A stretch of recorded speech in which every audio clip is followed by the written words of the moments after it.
Tuh. Waalaikumsalam warahmatullahi Waalaikumsalam warahmatullahi wabarakatuh.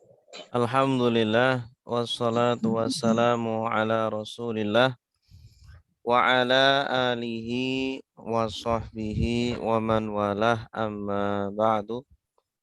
Subhanaka la ilma lana illa ma 'allamtana innaka antal alimul hakim wa tub alaina innaka antat tawwabur rahim.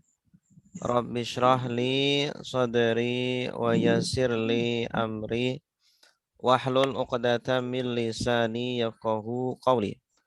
Raditu billahi rabba wa bil islami dina wa bi Muhammadin nabiyya wa rasula rabbi zidni ilma warzuqni fahma amin. Allahumma inna nas'aluka ilman nafi'a tayyiba wa amalan mutaqabbala. Allahumma inna nas'aluka fahman nabiyyin wa hifdzal mursalin wa ilhamal malaikatil muqarrabin. Allahumma faqihna fid din wa 'allimna at-ta'wil. Raditu billahi robba wa bil islami dina wa bi Muhammadin nabiyya wa rasula rabbi zidni ilma warzuqni fahma amin ya rabbal alamin. Bapak Ibu yang dimuliakan Allah, alhamdulillah pada malam hari ini kita bisa berkumpul, bisa bertatap muka setelah lama kita tidak bertemu melalui Zoom karena Lebaran Idul Fitri. Minal aidin wal faizin, mohon maaf lahir dan batin. Alhamdulillah kita bisa memulai majelis ilmu lagi.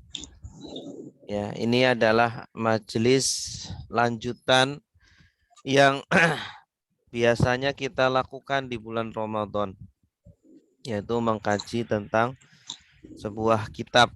Ya, biasanya kita lakukan setelah sholat subuh atau setelah tarawih. Nah, ini kita mencoba untuk melanjutkan lagi. Semoga ini menjadi istiqomah, menjadi ilmu yang bermanfaat di dunia ataupun di akhirat.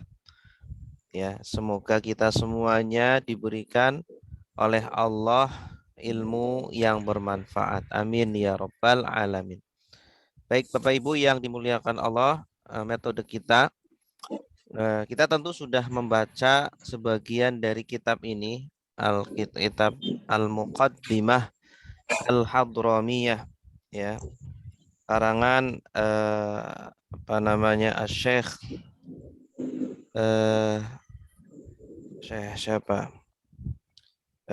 Syekh Abu Bakar.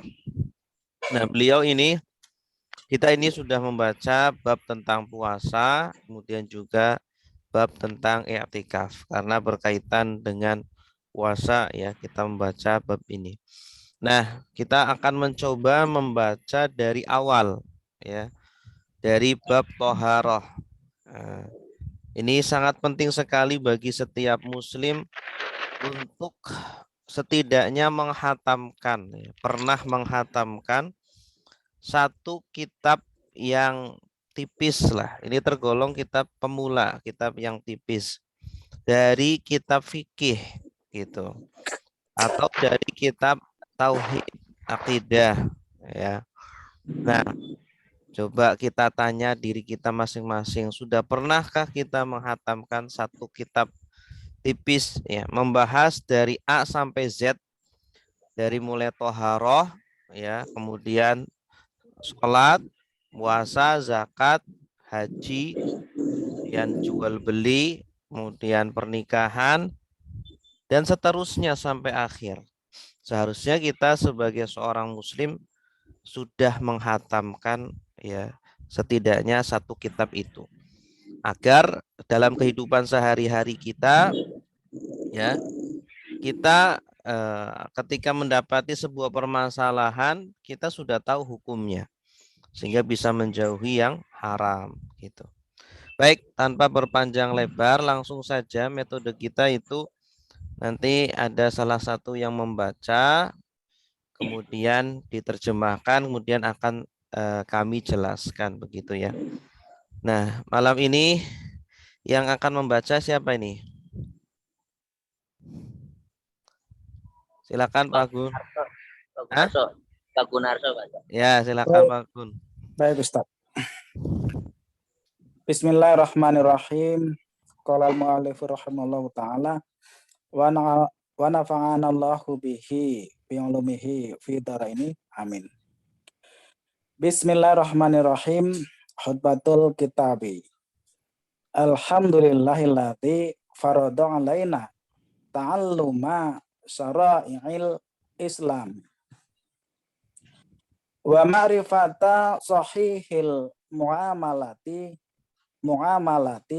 wa fasidiha li ta'rifil halali wal harami wa ja'ala ma laman alima dzalika wa amila bihi al huluda fi daris salami wa ja'ala masira man khalafahu wa asahu. Sampai sini Ustaz ya? Ya, coba diterjemahkan dulu. Terjemahannya. Bisanya dulu. Khutbatul kitab. Khutbatul kitabi. Khutbah. Oh, khutbah. Kitab khutbah. Adapun ini adalah khutbah. Khutbatul kitab. Khutbah itu bahasa kita ya. Khutbah cuma di sini maksudnya adalah muqaddimahnya. Muqaddimah. Iya, muqaddimah kitab. Ai hadhihi khutbatul kitab. Ini adalah muqaddimah kitab. Kitab al-muqaddimah al-hadramiyah. Ya, pengantar. Pengantar dari pengarang kitab ini, ya. Baik. Alhamdulillah, segala puji lillahi bagi Allah. Alladzi yang farodo memfardukan alaina kepada kami ta'alluma mengajarkan Ustaz ya. Belajar syara'i syara' al-islami Islam. Syariat Islam. Ya. Jadi belajar syariat Islam itu wajib hukumnya. Bagaimana cara wudhu yang benar, cara sholat yang benar, cara puasa yang benar, terus jual beli yang sah, yang halal, ya. Mengenal tentang najis. Ini jujur di masyarakat banyak sekali orang-orang yang belum tahu tentang najis ya. Ya, banyak yang tidak tahu. Ya, dia sembarang saja atau cara mensucikan najis pun belum tahu. Seumpama ada pipis anak kecil ya. Itu bagaimana cara mengepel lantai yang benar agar suci. Ya, saya perhatikan banyak yang salah dalam mencuci mengepel itu. Ketika mencuci baju pun banyak yang salah. Ya, cara mencuci baju yang syar'i yang memang najisnya itu bisa hilang. Itu ada caranya sendiri.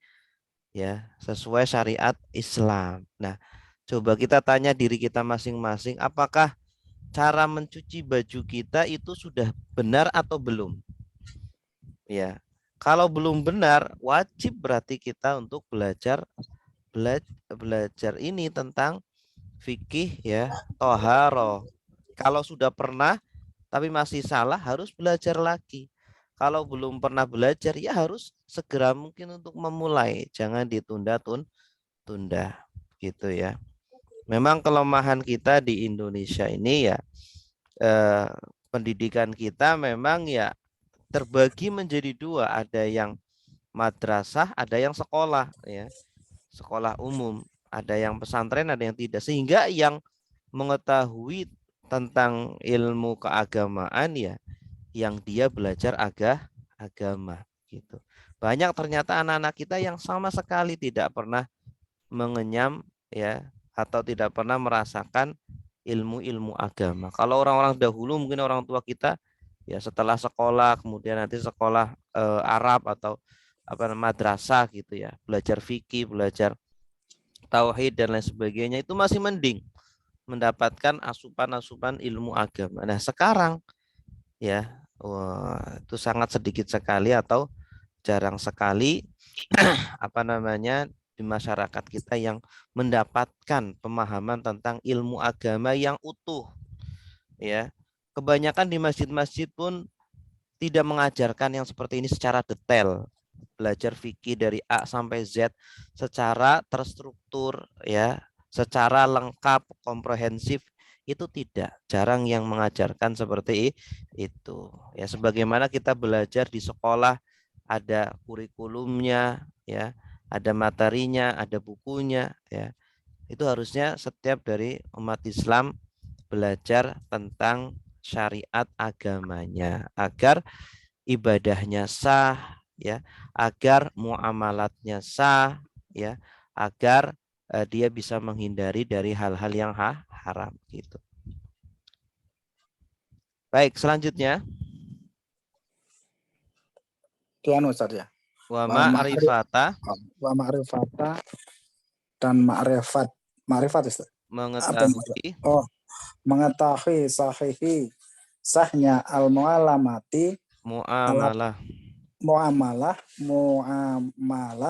muamalah wa fasidiha.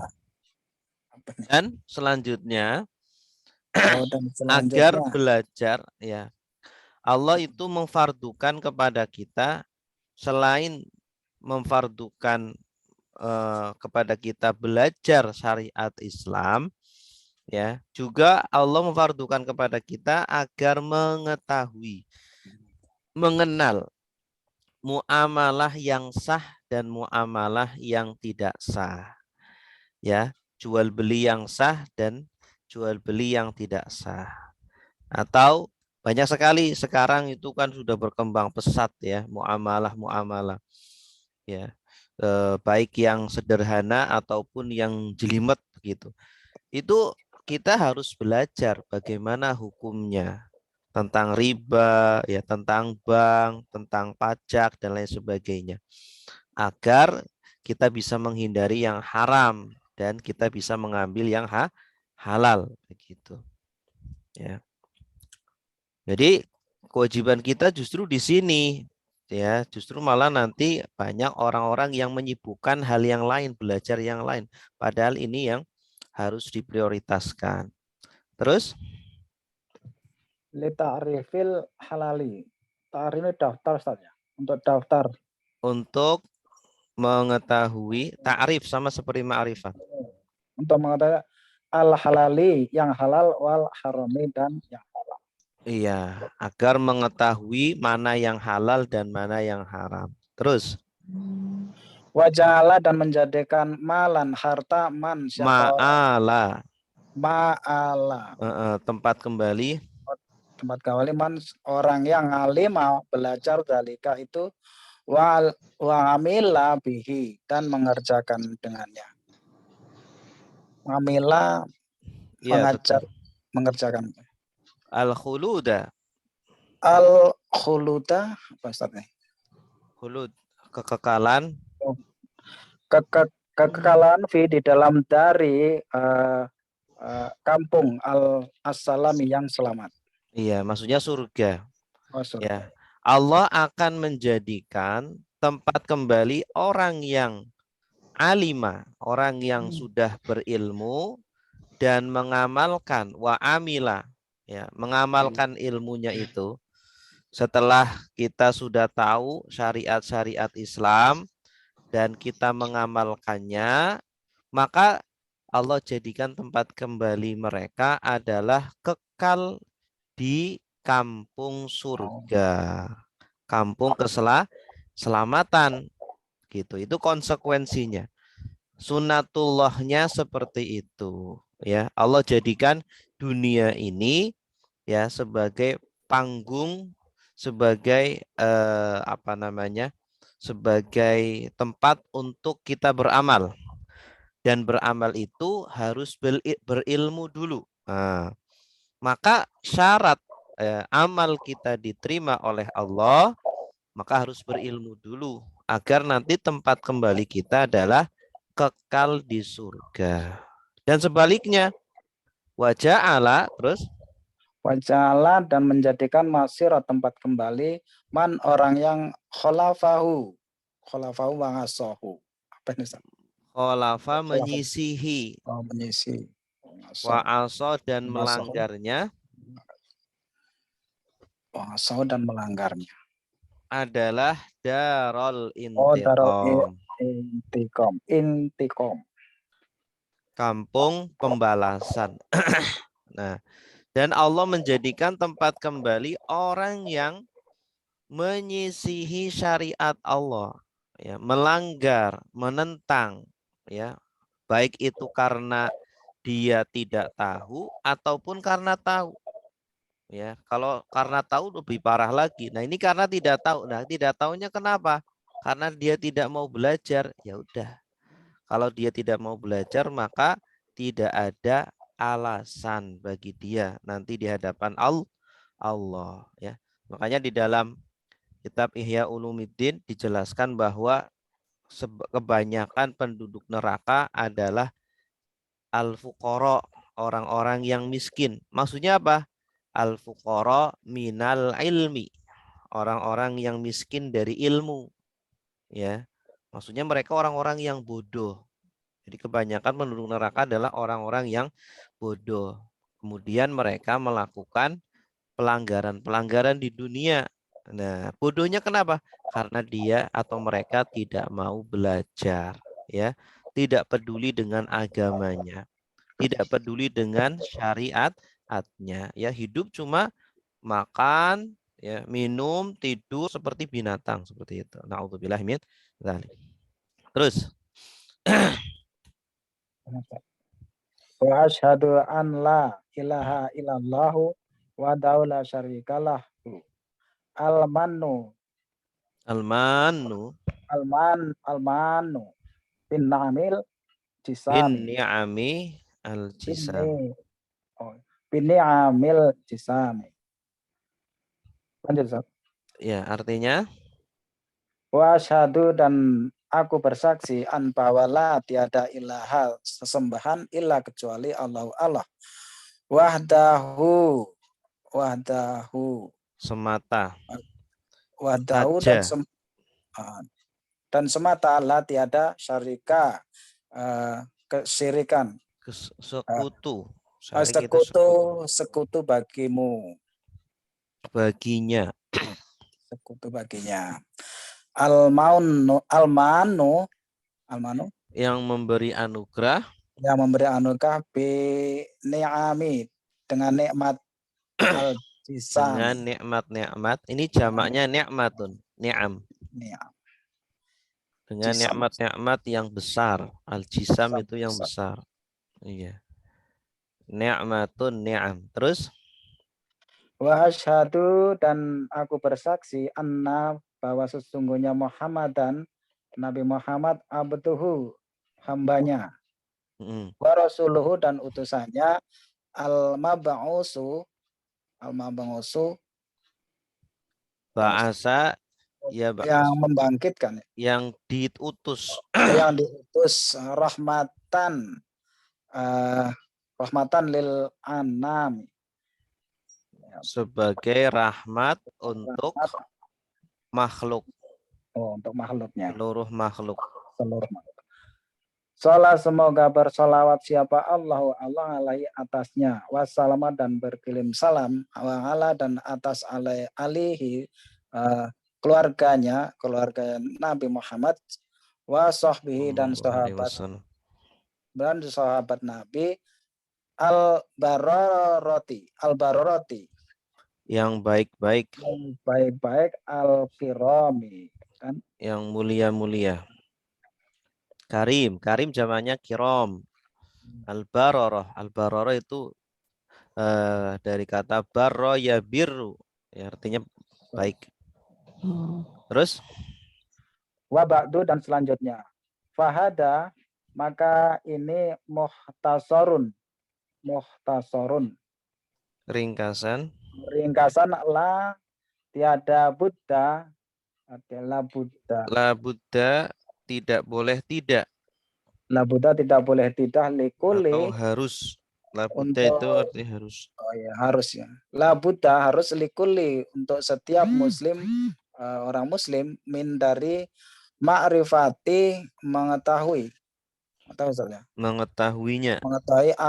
mengetahuinya atau ma'rifati mislihi mengetahui semisalnya. Iya. Jadi kitab yang ada di depan kita ini adalah mukhtasar. Apa itu mukhtasar? Ringkasan, ikhtisar. Ya, ikhtisar bahasa Indonesia ikhtisar sudah jadi bahasa Indonesia. Ini kitab ringkasan pemula ya. Jadi seharusnya kita sudah harus kita hatamkan ya agar dari A sampai Z tentang fikih sudah kita pahami gitu. Ya, harus diketahui oleh setiap muslim ya atau mengetahui yang semisalnya begitu.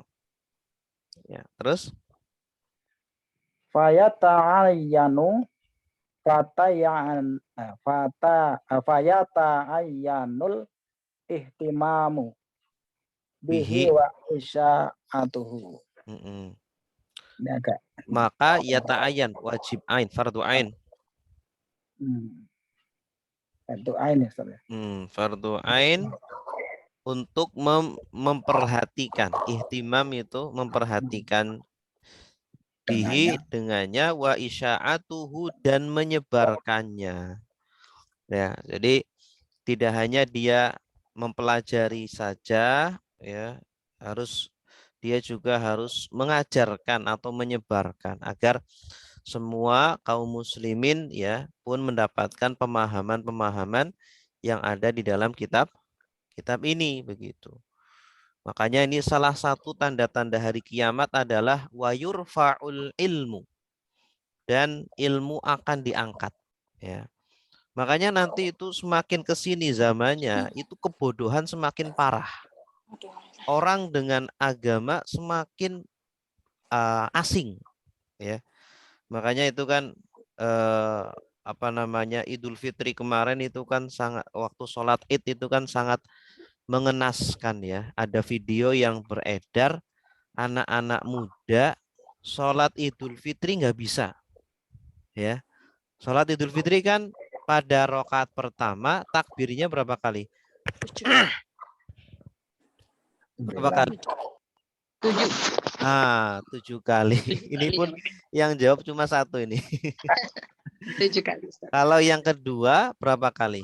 5 kali. Nah, di video itu diperlihatkan, dan ini bukan settingan, memang benar-benar terjadi.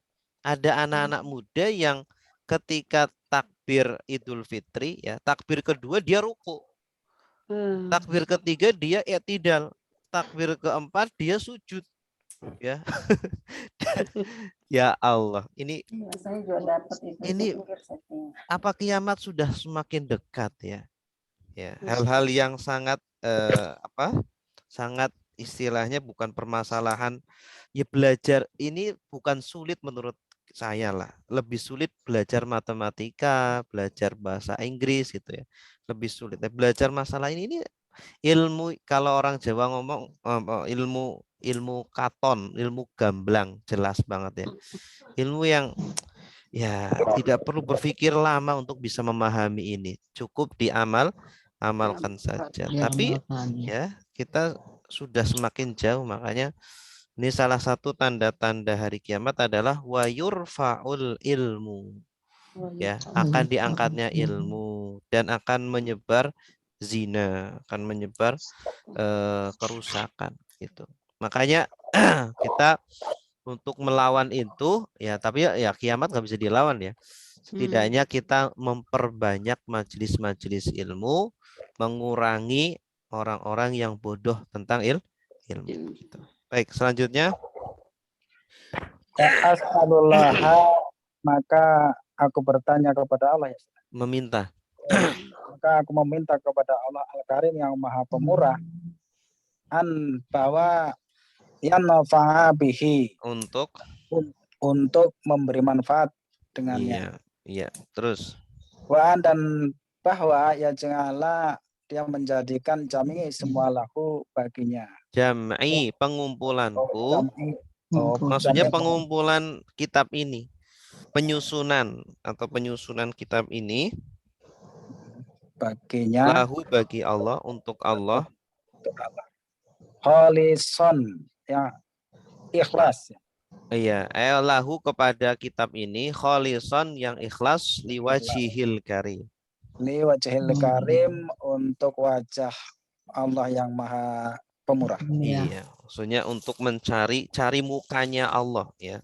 Cari mukanya Allah boleh, yang tidak boleh adalah cari mukanya makhluk begitu. Dan ini kitab ini sangat terkenal, menunjukkan bahwa beliau ikhlas dalam mengarang kitab ini. Ya, dari abad 9 atau 10 Hijriah sampai sekarang dipelajari oleh kaum muslimin di dunia. Baik, selanjutnya babu taharati hada babu hadi ya Ustaz. Hadi babu kan babu kan muzakkar. Ada babu taharati. Adapun ini ialah bab taharah. Iya. La yasihu, tidak sah raf'u mengangkat al-hadasi hadas, wala dan tidak sah izalat, wala dan tidak izalatu boleh. Ya betul, tidak sah, betul. Oh ya, tidak. Wala tidak sah izalatu boleh ini saya izalatu. Menghilangkan. Oh, menghilangkan anajasi, apa najis. Illa kecuali bima dengan yusamma. Dengan apa yang? Bima dengan apa yang yusamma, dinamakan ma'an, air. Iya. Jadi kalau ini kaidah umum ya, tidak sah bersuci kecuali dengan air. Tidak ada benda yang lain yang bisa digunakan untuk bersuci kecuali air. Baik untuk mengangkat hadas atau mengangkat najis ya. Untuk menghilangkan hadas atau menghilangkan najis.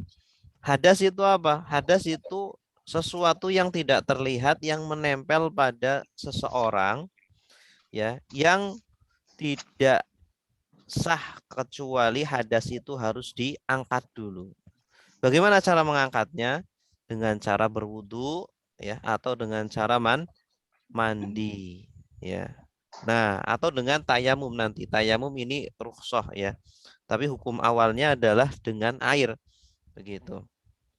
Nah, ini hadas. Hadas ada yang hadas kecil, ada yang hadas besar. Hadas yang kecil cukup diangkat dengan cara berwudu.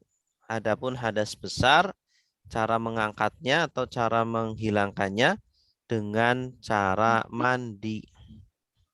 Ya, dengan cara mandi yang kita sebut dengan mandi janabah ya.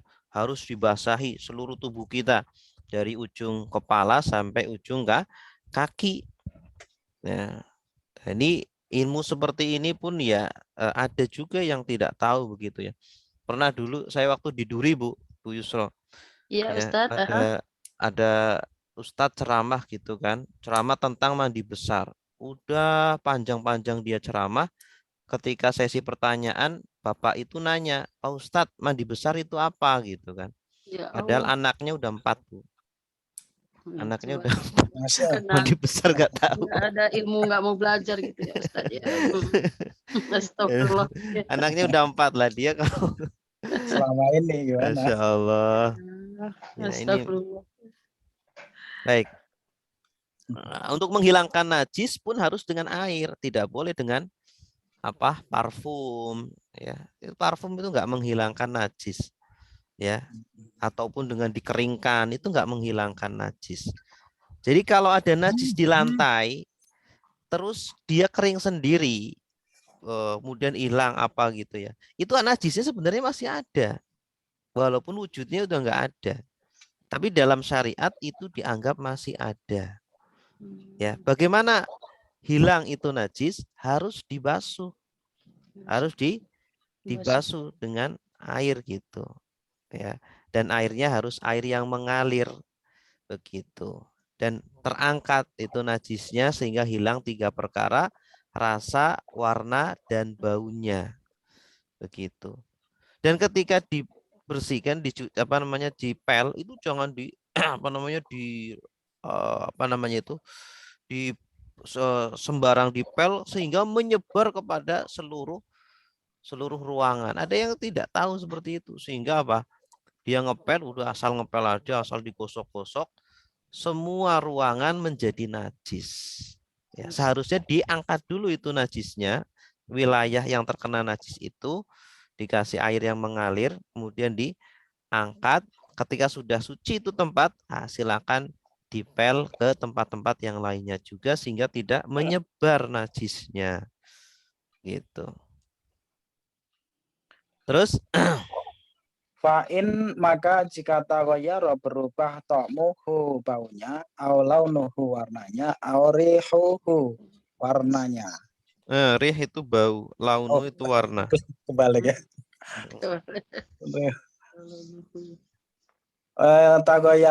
Tagayuran perubahan fahisan Yang parah, dengan perubahan yang parah. Bihaisu dimanapun ya Ustaz. Di mana atau sekiranya sekiranya la yumassa dinamakan la ma'an. yusamma Yusamma ma'an dinamakan air. ya. Jadi air yang dimaksud di atas tadi adalah air mutlak ya. Air mutlak itu air murni yang belum tercampur apa-apa. Ya, air dari sumur atau air hujan atau air laut ya itu belum tercampur apa-apa itu. Masih jernih, rasanya juga rasa air biasa ya. Tapi kalau sudah tercampur entah dengan sabun, entah dengan apapun ya, berubah rasa, ta'mu, au launu atau warnanya ya, au rihuhu atau baunya dengan perubahan yang parah. Perubahannya itu sangat parah gitu. Kecuali kalau seumpama sungai terkadang keruh, terkadang jernih, atau sumur terkadang keruh, terkadang jernih, itu enggak apa-apa ya. Nah, ini perubahannya sangat parah sehingga menjadikan air tersebut ya tidak dikatakan ma'an, maksudnya tidak dikatakan air mutlak lagi, air yang bisa digunakan untuk bersuci begitu ya. Terus Bimukhalitin dengan sesuatu yang mencampurinya, dengan sesuatu mencampurnya tahirin suci, yastaghnil ma'u anhu. Yastagnil ma'u anhu. Yastagni apa Ustaz? Yastagni tidak butuh. Oh, tidak butuh air atasnya dengannya. Lam yasiha tidak sah taharatu bihi bersuci dengannya. Iya.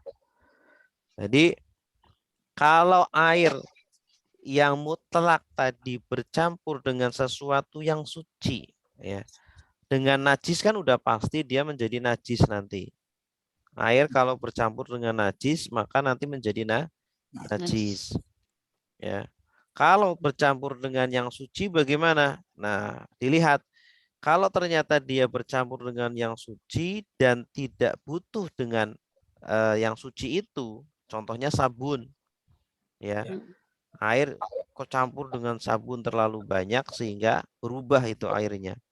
Maka air itu menjadi bukan air mutlak lagi. Airnya suci tapi tidak bisa mensucikan. Gitu. Ya. Makanya ketika mandi besar itu Bapak Ibu sebelum pakai sabun basahi semua tubuh dengan air mutlak dulu. Karena kalau tercampur dengan sabun nanti bukan menjadi air mutlak lagi. Ya, kalau kita basahi tubuh tapi belum semuanya basah, sudah disabuni, nanti air yang menyeluruh kepada seluruh tubuh kita bukan air mutlak lagi tapi air sabun. Dan air sabun tidak mensucikan begitu. Ya, kecuali kalau nanti di akhir mandi dibilas dengan air mutlak ya seluruh tubuh kepada seluruh tubuh kita. Nah, maka akan terangkat hadas besar kita begitu. Ya. Nah, ini perkara seperti ini pun banyak yang tidak tahu itu. Jadi air yang tercampur sabun mungkin kalau lagi mandi di bathtub itu ya. Itu kan kadang kan udah dikasih sabun ininya. Ya, itu bukan air mutlak lagi, bukan air suci mensucikan lagi, tapi air suci saja, tapi tidak mensucikan. Jadi kalau setelah mandi di tempat itu, ya biasanya kan dikasih bunga-bunga, bunga 7 rupa gitu ya, dikasih sabun. Nah, maka setelah mandi di situ harus dibilas dengan air biasa atau air mutlak gitu. Terus Belum selesai. Selesai? lam tasihha Oh, at-taharatu bihi. ya, Maka tidak sah maka tidak sah bersuci bersuci dengannya. ya gitu. Oke, cukup sampai di sini. Silakan bagi Bapak Ibu yang mau bertanya. Silakan Pak Sumarto. Baik Pak Ustadz, terima kasih atas penjelasannya. Mudah kita pahami, insya Allah kita bisa mengamalkannya dalam kehidupan sehari-hari. Bagi Bapak dan Ibu yang ingin bertanya tentang kajian yang tadi kita bahas bersama-sama, dipersilakan jika bertanya. Mengingat waktu yang sudah membatasi kita. Silakan Bapak Ibu. Saya Ustaz. Silakan Bu. Bismillahirrahmanirrahim. Alhamdulillah. Sebelumnya saya ucapkan mohon maaf lahir batin semua bapak-bapak. Pertanyaan saya mengenai ini Ustaz yang untuk mandi janabah tadi.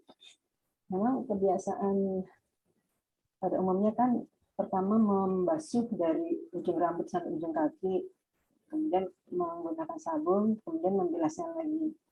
Nah, kalau misalnya menggunakan sabun bukan termasuk yang mensucikan, jadi apa misalnya kita kalau tidak pakai sabun itu sudah dianggap suci gitu Ustaz? Itu pertanyaannya, itu satu. Kemudian yang mengenai najis, kan pada umumnya kan ibu rumah Satu-satu tangga. dulu Bu, nanti saya lupa. Yang pertama dulu ya. Jadi ketika menggunakan air saja tanpa sabun itu sudah suci. Ya, sudah Padahal rasanya kok enggak seret gitu loh untuk badan misalnya enggak pakai sabun. Ya, memang kalau zaman dulu kan belum ada sabun. Kalau zaman dulu ya biasanya pakai daun-daun apa gitu ya. Kalau daun-daun itu tidak merubah kemutlakan dari air gitu. Nah, kalau sekarang kalau sabun bercampur dengan air dan airnya itu berubah kan, warnanya berubah, baunya juga berubah, maka merubah kemutlakan air tersebut. Ya, makanya untuk bisa mensucikan badan kita harus dibilas dengan air mutlak setelahnya. Gitu. Atau sebelumnya kita sudah mensucikan dengan air mutlak sekujur tubuh kita. Berarti itu ketika itu hadasnya sudah terangkat tuh. Adapun dengan sabun itu hanya pelengkap saja. Ya, penyempurna saja. Kalaupun tidak dengan sabun itu sudah terangkat hadas besarnya begitu. Tapi harus didahului dengan niat ya Ustaz ya. Iya, dengan niat, harus dengan niat. Kemudian yang kedua nih Ustaz yang mengenai najis, mensucikan najis. Untuk najis yang pada umumnya ya di lantai misalnya gitu. itu kan untuk tadi ya saya yang menarik yang saya ingin tanyakan tuh yang air mengalir gitu.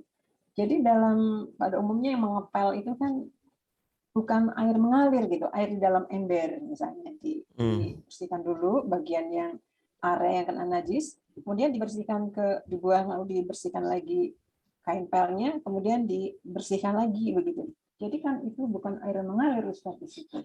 Ya, mengalir bukan berarti seperti mengalir di sungai begitu, Bu ya. Mengalir itu cukup dia itu seperti kita apa ya? Seperti air mata itu kan ketika menetes di pipi itu kan mengalir. Nah, ketika kita menyemprotkan air ya ke lantai yang terkena najis itu juga bisa menjadi air mengalir gitu. Nah, asal pertama caranya najisnya diambil dulu, dibersihkan dulu ya. Ainnya atau benda najisnya itu diangkat dulu, dibersihkan. Nah, setelah udah diangkat kan tinggal baunya tuh. Nah, baunya itu yang disemprot dengan air atau dialiri dengan air. Tapi alirinya jangan kemana-mana, daerah itu saja. Nah, setelah itu baru dipel daerah itu, kemudian dikeringkan. Nah, setelah sudah bersih, berarti kan sudah suci. Nah, silakan dipel bagian-bagian yang lainnya juga, ya, ruangan yang lain, keramik-keramik yang lainnya juga. Nah, dengan begitu nanti najis tidak menyebar kemana-mana. Berbeda ketika seumpama yang terkena najis ini belum dilakukan seperti yang tadi saya katakan, ya, dia asal pel aja langsung dipel rata semuanya. Nah, itu najisnya menyebar kemana-mana akhirnya, begitu. Itu, Bu. Ya. Kalau di zaman Nabi, ketika ada orang Baduy pipis di pojok masjid, apa yang dilakukan Nabi? Memerintahkan sahabat untuk mengambil 1 ember air. Kemudian yang atau yang dipipisi, tempat yang dipipisi itu disiram dengan 1 ember air. Karena masjidnya masih dengan pasir. Najisnya langsung meresap ke bawah. Nah, sekarang kan masjidnya pakai keramik. Kalau disiram, wah, najisnya kemana-mana. Gitu. Makanya caranya seperti tadi yang saya jelaskan gitu. Ya. Jadi harus dikeringkan dulu, Ustaz. Ya, dikeringkan dulu atau diangkat dulu najisnya itu. Walaupun belum kering, yang penting sudah terangkat najisnya itu, sudah hilang rasa, bau dan warnanya itu. Ya. Jadi beda zaman, beda cara mensucikannya. Karena di zaman Nabi itu masjidnya pasir, tanah, ya langsung disiram aja. Nah, di zaman kita masjidnya pakai keramik, rumahnya pakai keramik, sehingga cara mensucikannya pun beda gitu. Pada intinya adalah najisnya itu terangkat dulu begitu. Terus ini Ustaz, kalau misalnya tingkatan najis antara kotoran manusia dengan kotoran hewan itu gimana, Ustaz? Ya, ya jelas ada 3 najis, ada ringan, sedang, dan berat. Ringan, sedang, dan berat.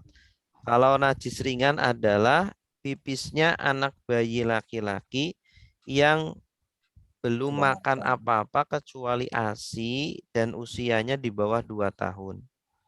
Itu. Pipisnya bayi laki-laki yang belum makan apa-apa kecuali ASI dan usianya di bawah 2 tahun. Maka ketika dia pipis, cara membersihkannya cukup diciprati dengan air. Kemudian najis sedang itu seperti kotoran manusia, kotoran hewan, ya, atau kotoran bayi perempuan atau bayi yang di atas 2 tahun. Maka cara membersihkannya harus dengan menghilangkan 3 unsur tadi, bau, rasa, dan warnanya. Kalau yang ketiga najis berat. Nah, najis berat ini adalah najis yang berasal dari anjing atau babi, jilatan anjing atau babi. Maka kalau ada benda atau tubuh kita terjilat oleh anjing atau babi, maka harus dibasuh 7 kali. Salah satunya dicampur dengan tanah. Itu najis berat. Gitu. Najis sedang itu membatalkan wudhu nggak Ustaz? Enggak membatalkan wudhu.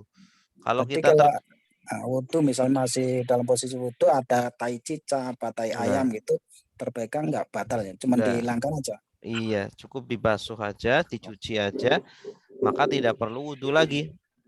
Kalau tanah tidak ada, Ustaz, diganti penggantinya apa ya? Pasir atau gimana? Enggak, Atau pasir batu? enggak bisa. Tadi kan yang bisa mengangkat najis dan hadas itu cuma air, kecuali dalam kondisi darurat yaitu dengan tayamum, ya. Nah, tadi yang itu Ustaz, yang misalnya terjilat sama apa anjing gitu ya. Mm. Nah, itu kan salah satunya tanah. Jika tidak ada tanah, penggantinya, Tidak ada tanah. iya biasanya kan misal di apartemen gitu apa ya, di situ kan di Ya kan, bawahnya di apartemen kan di bawah ada tanah. kadang ya kalau itu ditutup semua dengan apa semen atau bagaimana. Diselokan. Iya kan bisa nyari, kan nggak harus apa. Tanah itu kan banyak, Jadi cari di mana aja ada. mutlak ya tanah Ustaz ya kan, Ah, atau pasir atau apa gitu penggantinya misalnya. iya, tanah. Kecuali kalau kita di pesawat gitu ya, beberapa hari nggak turun-turun, nah itu kan sedangkan harus sholat. Kalau masih di bumi tanah itu banyak. Cuma kita mau nyari apa enggak? Gitu. Banyak insya Allah tersedia. Kalau mau beli pun banyak di apa? Kalau di kapal pesiar Ustadz, Nah, kalau di kapal pesiar itu sulit tanah tuh. Gimana tuh? Aduh, ketika di kapal pesiar cari penggantinya gimana tuh? Tanah.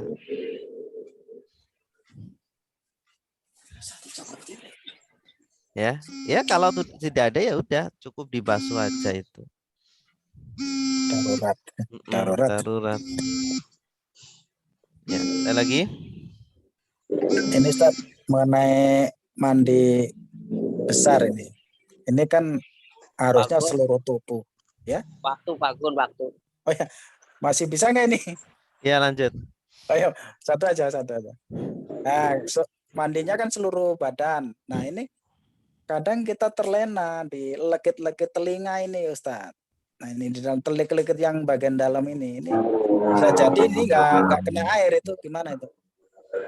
Ya harus harus dibasahi Pak.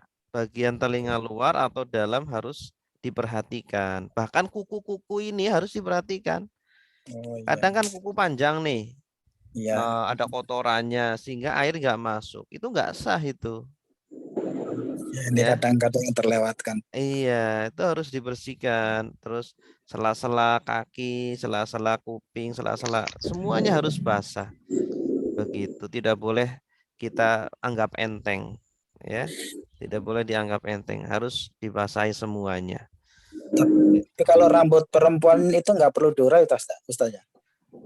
Rambut Yang perempuan panjang juga sama, harus diurai juga. di sela-sela itu harus diulang, harus dibasahi semuanya. Itu. Makasih Ustaz. Ya, sama-sama. Cukup? Ini Ustadz yang tadi mengenai yang mandi janabah itu kan itu didahului sebelumnya dengan berwudu. Dengan berwudu itu berarti kan kita menyala-nyalakan telinga, tangan begitu ya atau gimana Ustadz? Kalau wudhu itu sunnah. Sebelum mandi wudhu itu sunnah gitu. Nah, yang wajib justru ketika mandinya itu harus dibasahi semuanya. Ketika wudhu itu kan belum niat, ya. Ketika wudhu belum niat, kecuali sebelum wudhu sudah niat untuk mandi. Nah, saya mau mandi ini, nawaitu Sholat li raf'il hadasil akbari lillahi ta'ala gitu ya. Kemudian wudhu, maka wudhu itu terhitung seperti mandi gitu. Jadi ketika wudhu menyela-nyela telinga berarti itu sudah terbasuhi. Iya, saya seperti itu tuh. Udah bener ya? Iya. Lihat dulu, terus berwudu, kemudian mandi. Mm-mm. Udah bener ya, Ustaz? Iya benar. Cuman kalau megang kemaluan batal, Bu. Iya batal. Mm-mm. Wudu lagi harusnya. Mm-mm. Kalau mau sholat wudhu lagi. Pak Marto? Ya, siap Pak Ustaz. Mm-mm. Cukup ya. Besok Mm. disambung lagi hari Selasa. Insya Allah. Assalamualaikum, Selasa, Dad. Waalaikumsalam. Baik, Bapak, Ibu Ya yang dok, dimuliakan silakan dok. Mohon izin, Dad. Heeh. Iya. Ada pendapat bahwa mandi janabah dengan shampoo dan sabun Syaku. seluruh tubuh. Sampo. Oh sampo. Iya. Mm. Khawatir airnya tidak sampai. Sehingga dianjurkan bersampo dulu, kemudian mandi bersih, baru mandi janabah, atau sebaliknya tidak usah pakai sampo dan sabun. Iya. Iya. Bagaimana? Jadi tadi yang sudah kita jelaskan. Jadi ketika air tercampur dengan sabun atau sampo, maka airnya itu bukan air mutlak lagi. Begitu. Maka setelah menggunakan air yang bersabun itu harus dibilas dengan air mutlak. Begitu. Atau sebelumnya, sebelum mandi dengan sampo dan sabun, dia basuhi dulu seluruh tubuhnya dengan air mutlak. Begitu. Ya. Ya. Jadi tetap boleh pakai sampo dan sabun, tetapi Tapi harus ada sesi di mana hanya menggunakan air mutlak saja. air mutlak itu Nah, mirip yang dikerjakan oleh istri Nabi ya saya. mm-mm. Beliau kan menggunakan air tetesan dari mandinya Nabi. Ya, Itu terus dibasuh lagi ya, Tat? sisanya Oh, Maimunah, sisanya. sisa Iya, dari betul. mandinya Nabi. Ya. Ya. Tuh. Baik Ustaz, Ya, jazakallah Ustaz. iya. Oh iya. Ada lagi yang lain? Assalamualaikum Pak Ustaz. Pak Marto lanjut atau udah? Cukup kayaknya besok lagi Pak Ustaz, karena ini komitmen iya. dengan waktu. Siap. Nanti pertanyaannya disimpan dulu Bu ya, buat hari Selasa. Oh iya Pak Ustaz, Bu Selasa Nurlela apa Pak. Senin ya? Mm, Senin apa Selasa, Ustaz? Selasa, Oh, Selasa malam Rabu ya. Amin. Selasa malam Rabu. Baik. Kamis malam Jumat.